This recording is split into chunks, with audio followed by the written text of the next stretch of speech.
Ladies and gentlemen, have we got a show for you this week? I'm here with my friend Laura. Laura, what's up?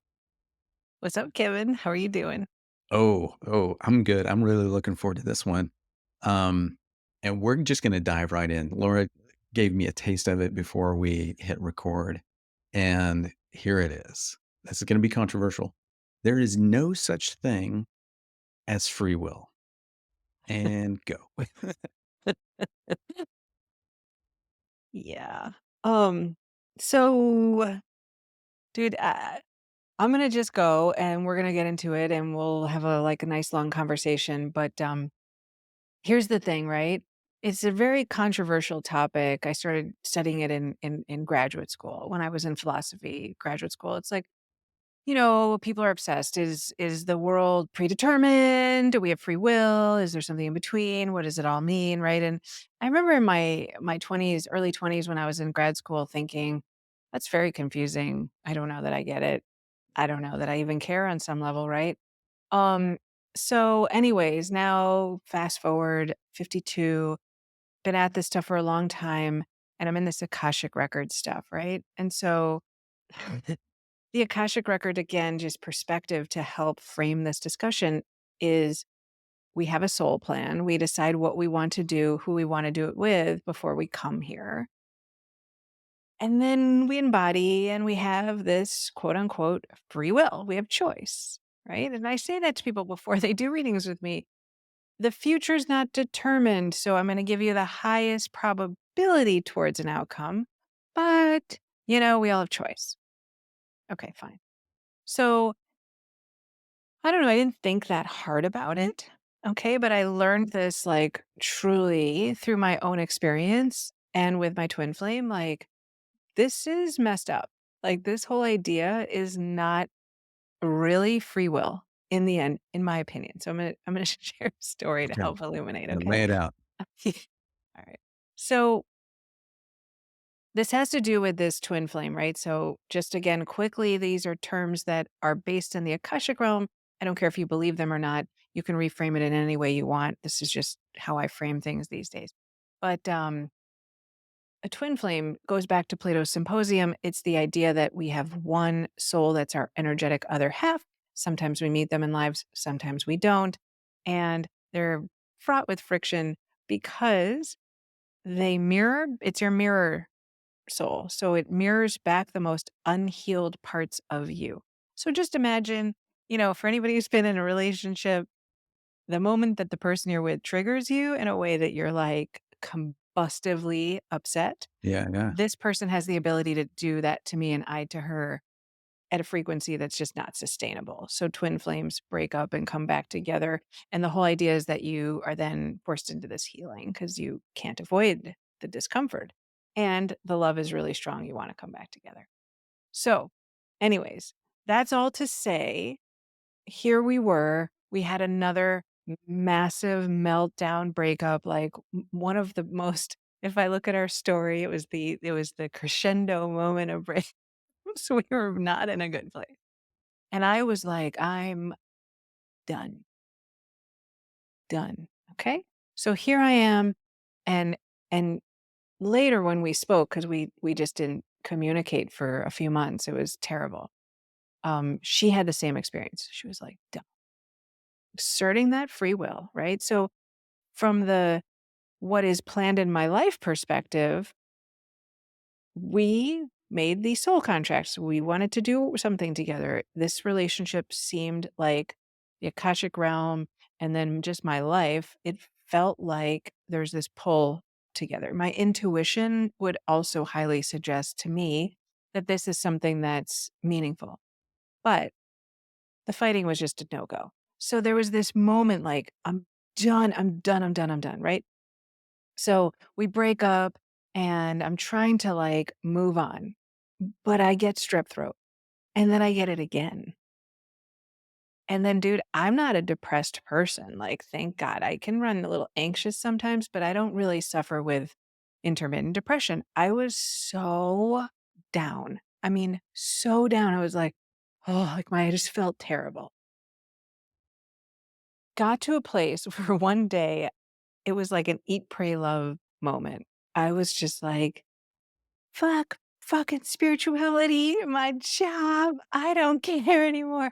I don't want it. And I am not, for everybody listening, I'm not melodramatic. I'm just not one of these like cryy, screamy types of people, right? Like I can get frustrated or angry, but I definitely don't have eat, pray, love, pathetic, like sobbing moments, like she had. I don't relate to that, but I was having that. I mean, I was screaming around my house. I was crying and yelling at the same time. Like I was a hot mess. Okay. So here I am asserting what is true to me and I want for my life. So I think. Go to this Akashic record reading that day. I was like, I have a client and I've got to pull it together. I've just got to pull it together.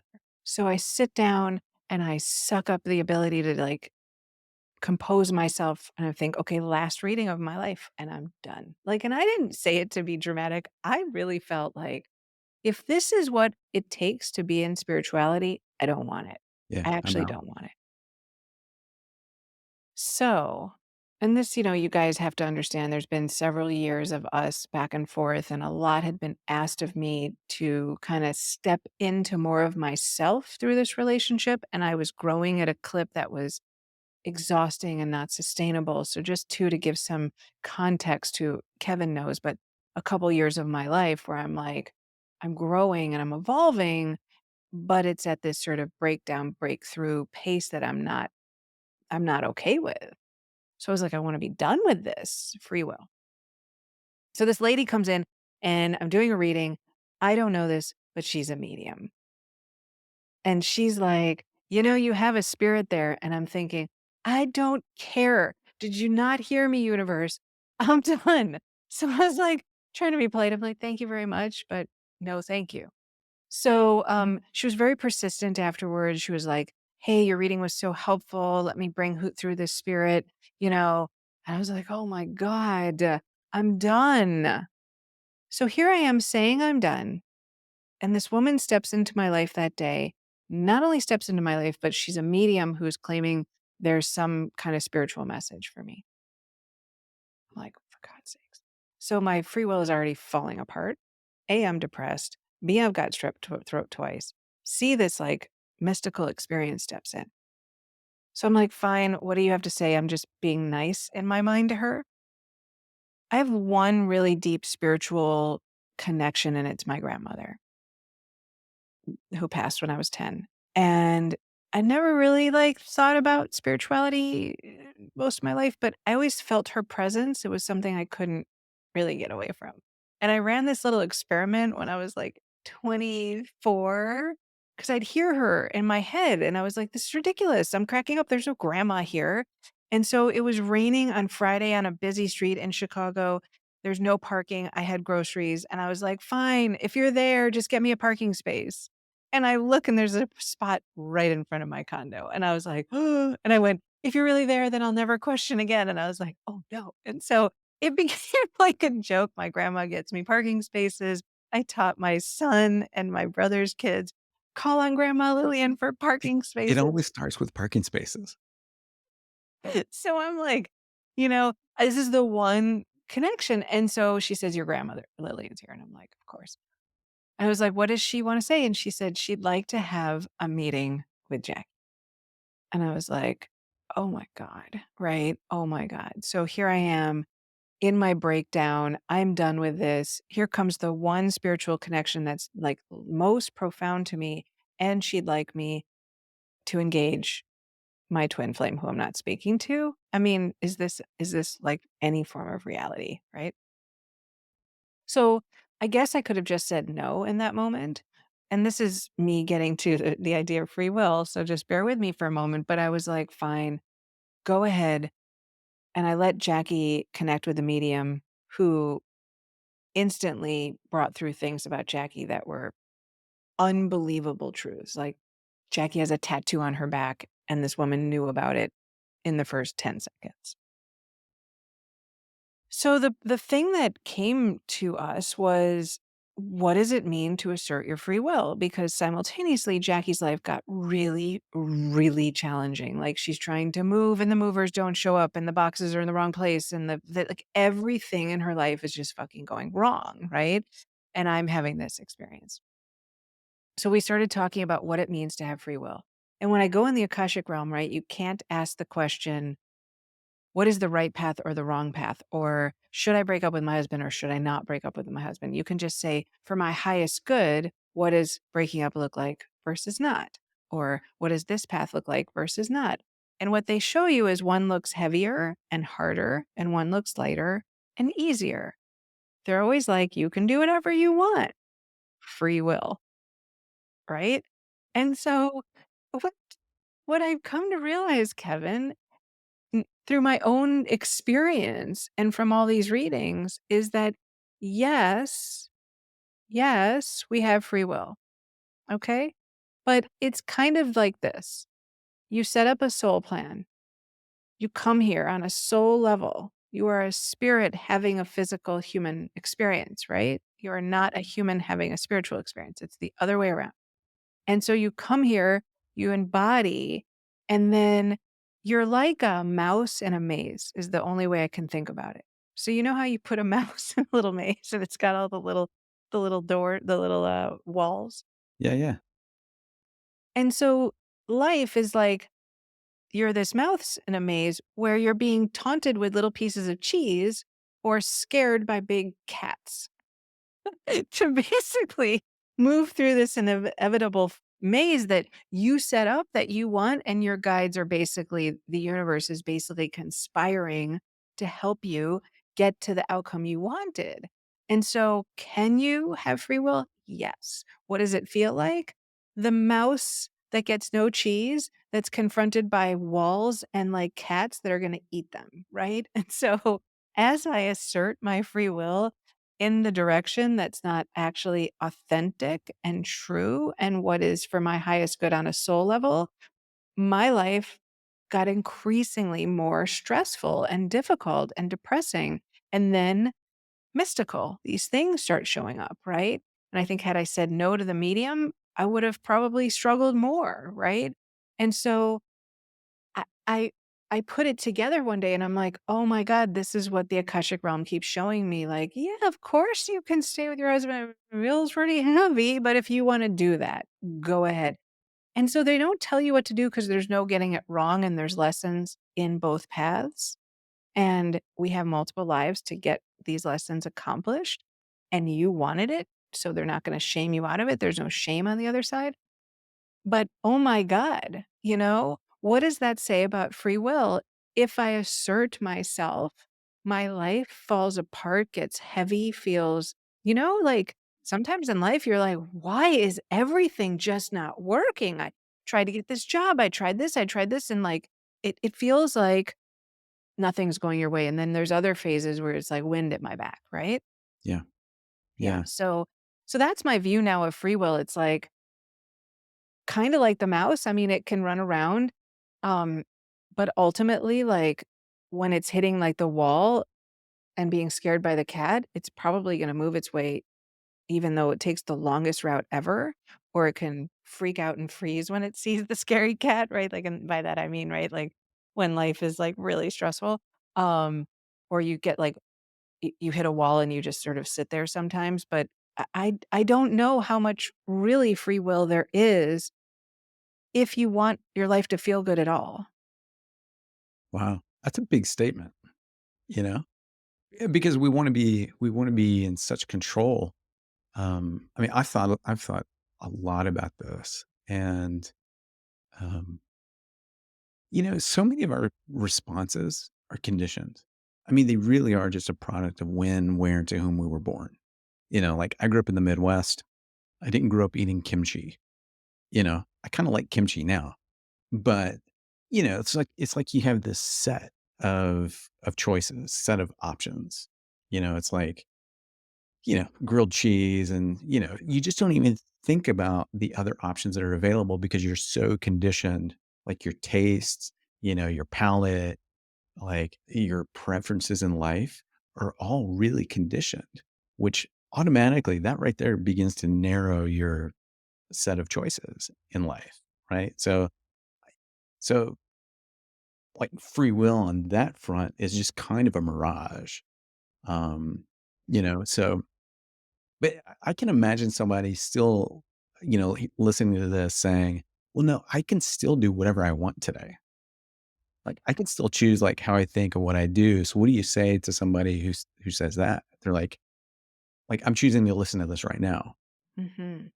It's you do have choice. It's just y y okay, so what do I really think? I mean, of course we have choice, of course. It's just, like, when what do you when you're picking against what is true for your highest good truly, Yeah. that choice can lead to this inevitably very challenged life experience. And what I've really come to understand, Kevin, is that when you're truly in flow, when you're truly in the surrender, um, flow state, you are choosing, okay? But you're choosing from this deeply authentic place, which doesn't mean it's always the easiest choice or the most obvious choice, but I am sitting in every moment and I am in surrender to what is actually happening, Mhm. and then I am authentically saying yes and no to it all day long, right? Like Yeah. we have these ideas of choice, like, should I take this job? But it's like there's a billion choices that come before that in a day of, even considering that area of the world to consider that job, even to think Yeah. about whether or not, right? Like there's so many factors that go in before you say yes or no to the big ticket items. Yeah. And so if you start to just try to live in the present moment and perfect the present awareness of choice in front of you, um, it's really an incredible opportunity to be in flow, to listen to yourself, and then follow what is uplifting all the time. Mhm. It ultimately typically leads to not just what you think you need, but way more exciting and way more magical than that. Yeah. It's when we have these egoically, um, organized ideas of how life should be because, say my twin flame, like, "We've been at this for a long time, this shouldn't be this way, it shouldn't be hard, we shouldn't be struggling, like, we love Right. each other, so why are we like this?" And you start judging and judging and judging and judging until you make decisions where you think you're gonna stop or control or fix or solve or whatever, resist the realities of what's unfolding, and Yeah. that is where the egoic free will choices lead you to those heavier lives. There is choice from a divine space where I am, like, truly in presence, allowing life to happen, surrendering to it, and energetically flowing with whatever's showing up, which I'm sure there's people out there who are like, "Oh, come on." But it's not that I'm not utilizing my brain, right? And by the way, this took me Yeah. years of struggle to get here. I'm still using my mind. I'm still navigating the world through my intellect. I'm not going to just walk off a cliff or something or do something ridiculous, right? It's truth. And then I use my mind to go get that done. And so the truth is I may really wanna go for a walk in this moment. Oh my god, and then I the truth is when I step outside, it's cold. Mm. And then the truth is I don't wanna go for a walk anymore. And then the truth is I go home. So you can be in truth that is using the facilities of your mind and the realities of life. It's just constantly ebbing and flowing and moving, and you're open to being surprised in all moments Yeah. and not gripping it, right? Yeah. Making it happen. So that's that is the choice, and I think it's the only choice truly we have, Yeah. and it's beautiful, and there's a lot of it, right? There's Yeah. thousands of things per day. But yeah. That makes a lot of sense. I mean, that makes a lot of sense. One of the things I've always loved is in Taoism, where in the Tao Te Ching, Lao Tzu talks about how to the master does nothing, but yet nothing is ever left undone. Like she or he is just constantly in this.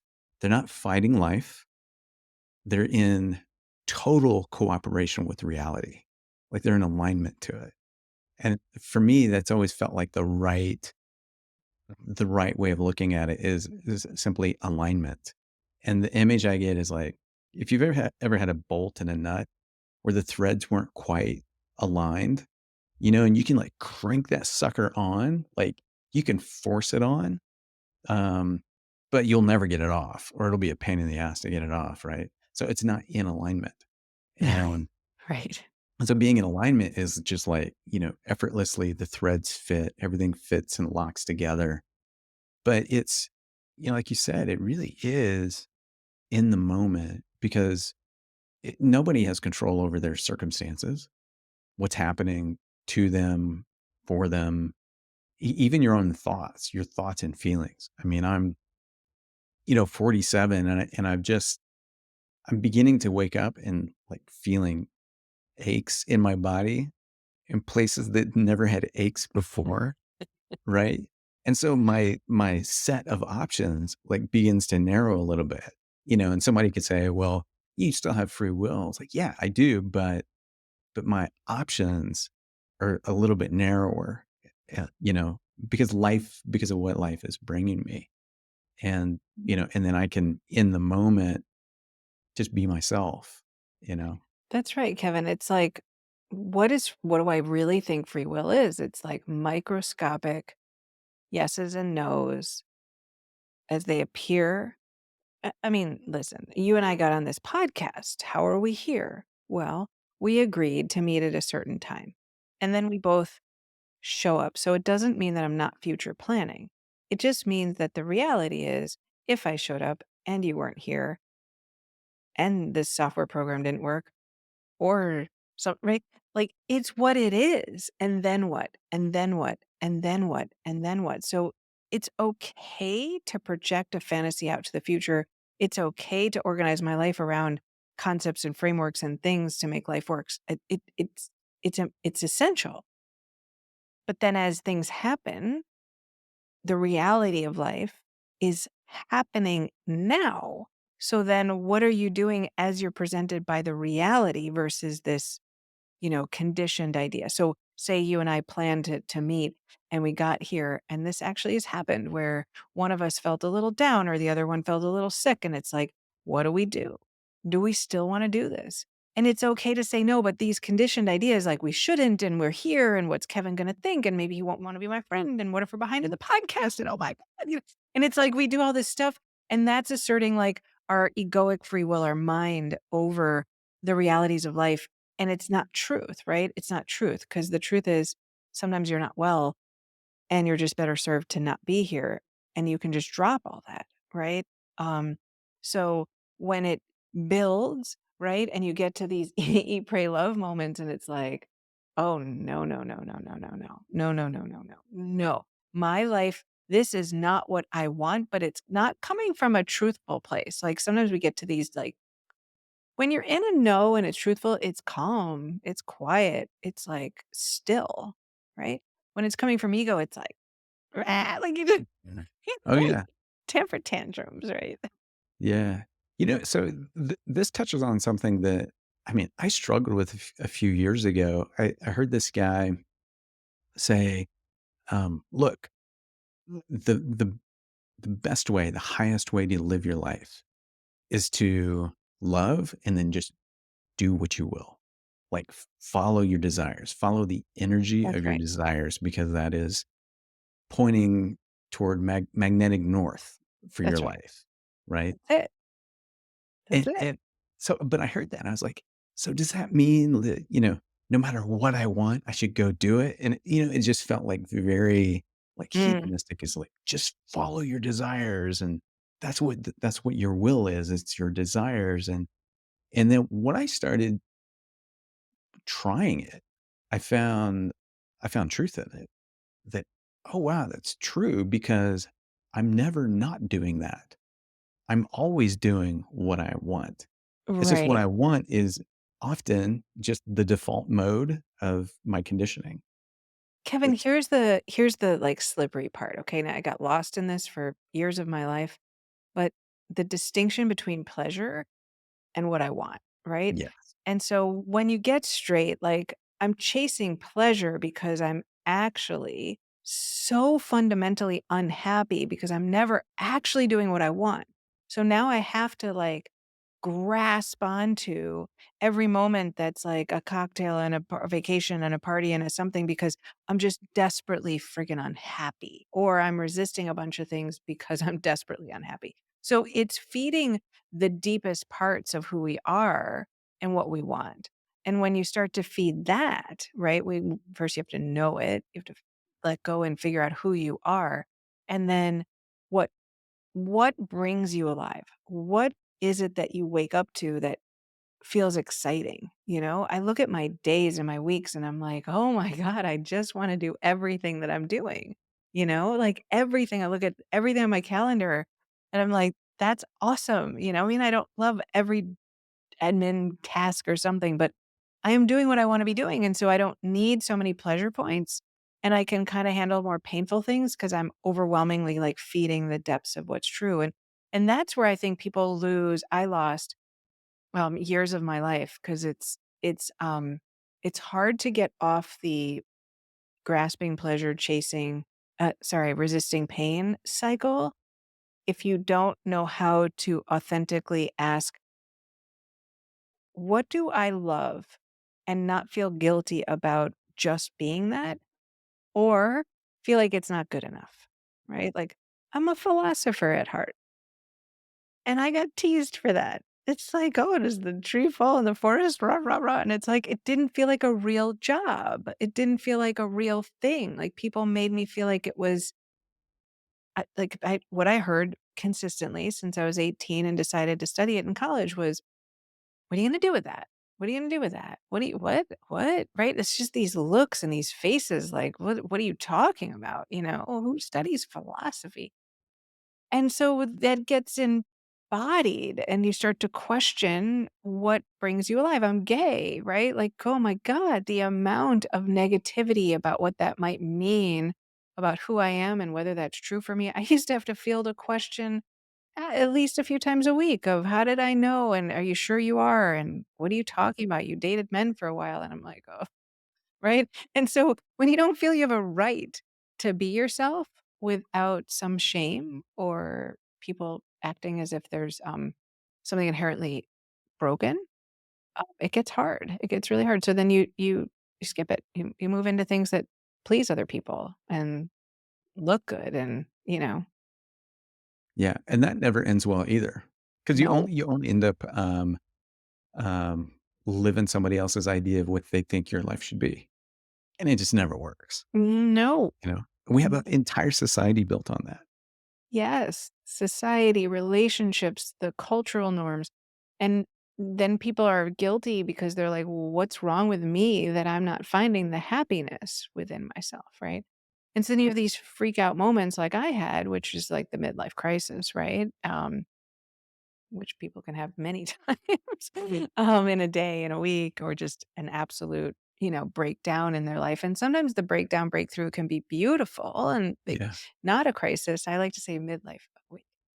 Um, but sometimes it's a crisis of consciousness because you've been told your whole life what it means to be happy is to do a set of things. And so I don't know, this free will idea, right? It's really to me so much more slippery and elusive than what we think. It's kind of this to me, the way I understood it was this gross, like, I'm making a choice. I control my life. I control my destiny. I'm the one who knows. And it's like, okay, we'll just slow down in that, right? Because it's like, you don't know what you really want in your whole life because I don't think, we really understand the depths of what it is that's true on a soul level for us to desire over a whole lifetime. And what drives that internal joy is elusive and changing as we grow and evolve, right? And culture is not organized to help us navigate those wild waters, to feel safe in them. We don't celebrate each other for it, right? We celebrate each other for more financial successes, what have you.